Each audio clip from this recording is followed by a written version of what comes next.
మా ప్రింట్స్ ఆషాఢం sale flat 30-60% discount. ప్రతి 5,000 రూపాయల కొనుగోలుపై ఒక చీర ఉచితం.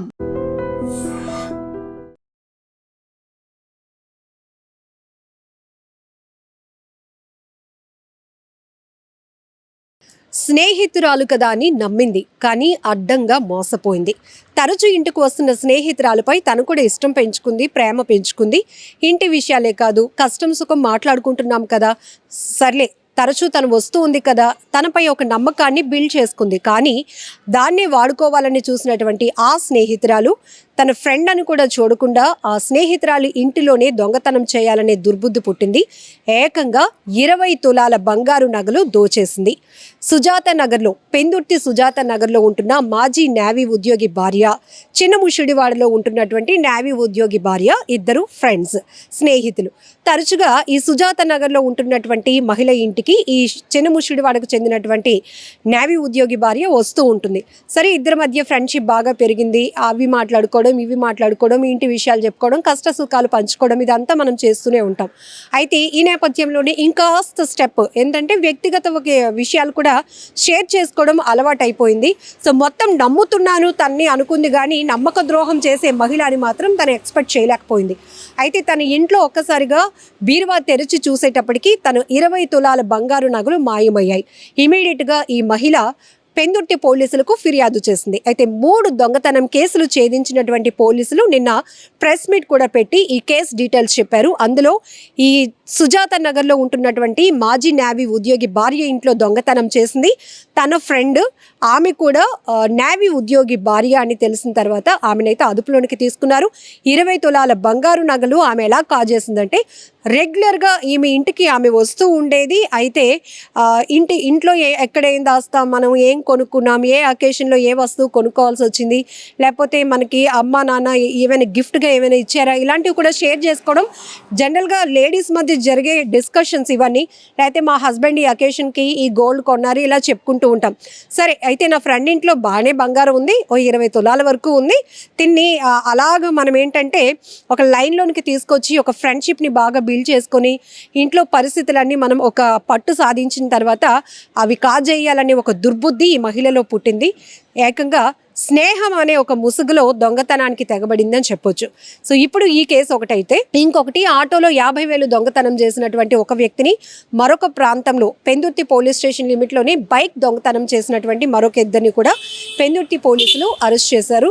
వారి నుంచి 20 తులాల బంగారం ఈ కేసులో, అలానే 50,000 నగదు, ఒక బైక్ను కూడా స్వాధీనం చేసుకున్నారు. ఇక్కడ ఈ పర్టికులర్ కేసులో చూస్తే ఇద్దరు ఫ్రెండ్స్, ఇద్దరు కూడా వెల్ సెటిల్డ్. ఎవరైతే ఈ దొంగతనం జరిగినటువంటి మహిళ ఉన్నారో ఆమె మాజీ నేవీ ఉద్యోగి భార్య.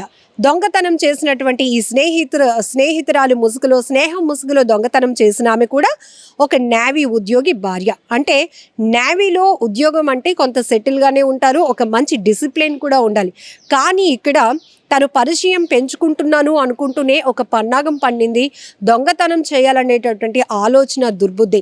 అయితే ఇప్పుడు వీళ్ళిద్దరి మధ్య జరుగుతున్న డిస్కషన్స్లో పాపం ఈమె ఎవరైతే ఈ బాధితురాలు ఉన్నారో, తన నగలు పోగొట్టుకున్న ఆమె, నేనేదో చాలా మంచిగా తనతో ఫ్రెండ్షిప్ చేసుకుంటున్నాను, అన్నీ చెప్పుకుంటున్నాను, తను కూడా నాతో చాలా షేర్ చేసుకుంటున్నాను అనుకుందే తప్ప ఇట్లా ఇంట్లో దొంగతనం జరుగుతుందని, ఈ రోజు వస్తున్నటువంటి ఈమె ఆ ఫ్రెండే ఇలా దొంగతనానికి పాల్పడుతుందని పాపం ఆమె కూడా ఊహించలేదు. నిజానికి ఇది పెందుర్తి పోలీస్ స్టేషన్ లిమిట్లో జరిగిన మనందరికీ ఒక బిగ్ లెసన్ అని కూడా చెప్పాలి. మనం కొన్ని చోట్ల చూస్తాం, ఎందుకంటే దొంగతనాలు జరిగే ప్రదేశాలు కావచ్చు, దొంగతనం జరిగే విధానాలు కూడా చూస్తే బాగా దానిపైన గ్రిప్ ఉన్న వాళ్ళైతేనే ఇమీడియట్గా చాకచక్యంగా దొంగతనాలకు తెగబడగలుగుతారు. ఎందుకంటే వాళ్ళకి మన ఇంట్లో ఉన్న ప్రతి మూమెంట్ తెలుస్తుంది. మనం డబ్బులు కానీ విలువైన వస్తువులు ఎక్కడ దాచిపెడతాము, ఈజీగా వాటిని ఎలా కొట్టేయచ్చు అనేది మనం ఎవరికైతే ఎక్కువగా నమ్మి ఇన్ఫర్మేషన్ షేర్ చేసుకుంటామో వాళ్ళకి అది ఈజీ అవుతుంది. సో ఇక్కడ కూడా ఒక మహిళ ఇంకొక మహిళ ఇంట్లో 20 తులాల బంగారం కాజేసిందంటే ఈమెమి ప్రొఫెషనల్ దొంగ కూడా కాదు.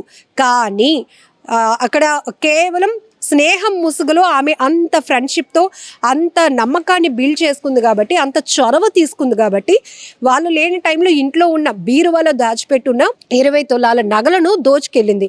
సో ఇక్కడ మనం కూడా చాలా జాగ్రత్తగా ఉండాల్సిన అవసరం ఉంది. సో ప్రాంతం ఏదైనా కావచ్చు, దొంగలు ఎలాంటి టెక్నాలజీ వాడినా పక్కన పెడితే, ఇక్కడ ఇంటి గుట్టు మనం ఎవరి చేతిలో పెడుతున్నాం, ఇంట్లో వ్యక్తిగత విషయాలు మనం ఎవరికి చెప్తున్నాం, అది చెప్పడం వల్ల మళ్ళీ మనకి ఏదైనా ఇబ్బంది కలుగుతుందా, ఇది బేసిక్ నాలెడ్జ్ మనం తెలుసుకోవాల్సిన అవసరం కూడా ఉంది.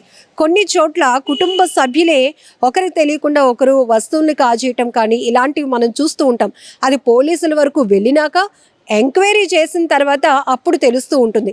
ఇప్పుడు సీసీటీవీలు వచ్చాయి కాబట్టి కొంత ఎవిడెన్స్గా అవి పనికొస్తున్నాయి కాబట్టి ఇలాంటి దొంగతనం కేసులు, ప్రాపర్టీ లాస్ కేసులు అయితే ఇమీడియట్గా ట్రేస్ అవుట్ చేయగలుగుతున్నారు. సో ఇక్కడ మనం ఈ స్నేహితురాలు ఇంట్లో మరొక స్నేహితురాలు దొంగతనం చేసిన కేసు అంటే కొంతవరకు షాక్ అయ్యి కదా, ఆమె కూడా విస్తుపోయి ఉంటుంది. ముందు నగలు పోయాయి అనేది ఎంత బాధ కలిగిస్తుందో, నమ్మిన వ్యక్తే, నమ్మినటువంటి స్నేహితురాలే తన నగలు దోచుకెళ్ళిందా, తనకి నా బాధ అర్థం కాలేదా, తనకి నా మీద ఇష్టం అంటే ఇలా మోసం చేయడమా అని ఆమె కూడా ఒకంత షాక్ అయినటువంటి పరిస్థితి.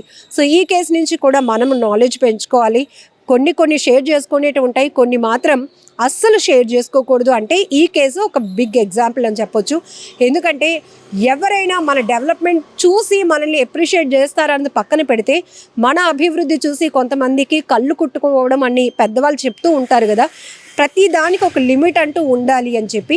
అలానే మనం ఇక్కడ ఫ్రెండ్షిప్ని అయితే తప్పు పట్టడం లేదు, కానీ ఈ ముసుగులో కూడా, మంచి ముసుగులో కూడా దుర్బుద్ధి కలిగిన వాళ్ళు ఉంటారు అని చెప్పడానికి ఈ కేసు కూడా ఒక ఎగ్జాంపుల్. సో ఇప్పుడు ఈ దొంగతనం కేసుకు సంబంధించి మీ అభిప్రాయం ఏంటో కూడా కామెంట్ బాక్స్లో మెన్షన్ చేయండి. పెందుర్తి పోలీస్ స్టేషన్లో జరిగినటువంటి 3 నేరాల్లో ప్రాపర్టీని రికవరీ చేసి ప్రెస్ మీట్ ఉద్దేశం అది. మన సిఐ గారు, పెందుర్తి సిఐ గారు శ్రీనివాసరావు గారు, సూరిబాబు వారి సిబ్బంది అందరూ కూడా చాలా హెక్టిక్ ఎఫర్ట్స్ చేసి ఈ కేసు చెక్ చేయడం జరిగింది. అందులో సుమారుగా ఒక కేసులో 15 లక్షలు విలువ చేసే బంగారు వస్తువులు, క్యాష్ రికవర్ చేయడం జరిగింది. అదేవిధంగా ఇంకొక కేసులో ఒక మోటార్ సైకిల్, ఇంకొక కేసులో 50 రూపాయల క్యాష్, మొత్తం 16,30,000 రూపాయల ప్రాపర్టీని రికవరీ చేయడం జరిగింది 3 కేసుల్లో కలిపి. మన సుజాత నగర్లో ఉన్నటువంటి రెయ్యి జ్యోతి గారు కంప్లైంట్ ఇచ్చారండి. కంప్లైంట్ 15/3 వాళ్ళ ఇంట్లో లేని సమయంలో ఇంట్లో వస్తువులు పోయాయి, బంగారు వస్తువులు పోయామని చెప్పి మనం కంప్లైంట్ చేయడం జరిగింది. ఆ కంప్లైంట్ ఆధారంగా క్రైమ్ నెంబర్ 273/25గా కేసు నమోదు చేయడం జరిగింది పెందుర్తి పోలీస్ స్టేషను. దర్యాప్తులో భాగంగా వాళ్ళు సస్పిషియస్ అరెస్ట్ చేశారు. ఒక ఆవిడ మీద, వాణి అనే ఆవిడ మీద సస్పిషియస్ అరెస్ట్ చేశారు. తేదీ 36న సస్పెక్ట్ని పికప్ చేసి ఇంట్రాగేషన్ చేస్తే ఆవిడ కన్ఫెస్ చేయడం జరిగింది. ఆవిడ కన్ఫెషన్ ఆధారంగా ఆవిడ దగ్గర ఉన్నటువంటి 228 గ్రాముల బంగారాన్ని సీజ్ చేయడం జరిగింది. ఈ కేసులో మన ఎం శ్రీనివాసరావు సిఐ గారు, సూర్బాబు ఎస్ఐ గారు, వారి సిబ్బంది కె శ్రీనివాసరావు, అలాగే నాగరాజు హెడ్ కానిస్టేబుల్, రత్నగ ఉమ్మని హెచ్సి, పైడరాజు, కిషోర్ బీసీ 1611 వీరందరూ కూడా చాలా చాకచక్యంగా వ్యవహరించి కేసును ఛేదించడం జరిగింది. ఈ కేసులో మనకు time to time instructions DCP madam K Lathamadhuri madam గారి ఇన్స్ట్రక్షన్స్ మాకు బాగా పనికొచ్చాయి. అదేవిధంగా మన గౌరవ సిపి గారు శంకరరాత్ర సాక్షి గారు ఐపీఎస్ వారి సూచనలు కూడా ఈ కేసు ఛేదించడానికి బాగా పనికొచ్చాయి. ఈ కేసులు చేసినందుకు వీళ్ళందరికీ కూడా నేను కంగ్రాచులేషన్ చెప్తూ వచ్చే క్రైమ్ మీటింగ్లో సిపి గారి చేతుల మీదుగా సూటబుల్ రివార్డ్స్ ఇచ్చే విధంగా నేను చర్యలు తీసుకుంటాను. అదేవిధంగా శాంతినగర్లో 23/5న ఒక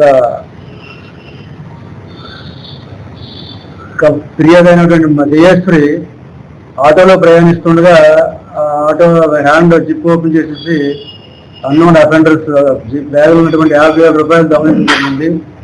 అది కూడా క్రైమ్ నెంబర్ 247/25 నమోదు చేయడం జరిగింది. ఈ కేసులో కూడా సూర్బాగ్ ఎస్ఐ గారు ముద్దాయినటువంటి మాగిరెడ్డి గని అనే ఆయన్ని పికప్ చేసి ఆయన దగ్గర నుంచి యాక్చువల్గా మన 202 కాలనీ కొత్త వలస మండలం నిజాం జిల్లా ఆయన మాగిరెడ్డి గని 19 సంవత్సరాల వయసు అండి. ఈయన దగ్గర 50,000 రూపాయలు క్యాష్ రికవరీ చేయడం జరిగింది. ఈ క్యాష్ రికవరీ 50,000 రూపాయలు కూడా ఈ ప్రెస్ మీట్లో డిస్ప్లే చేస్తాం.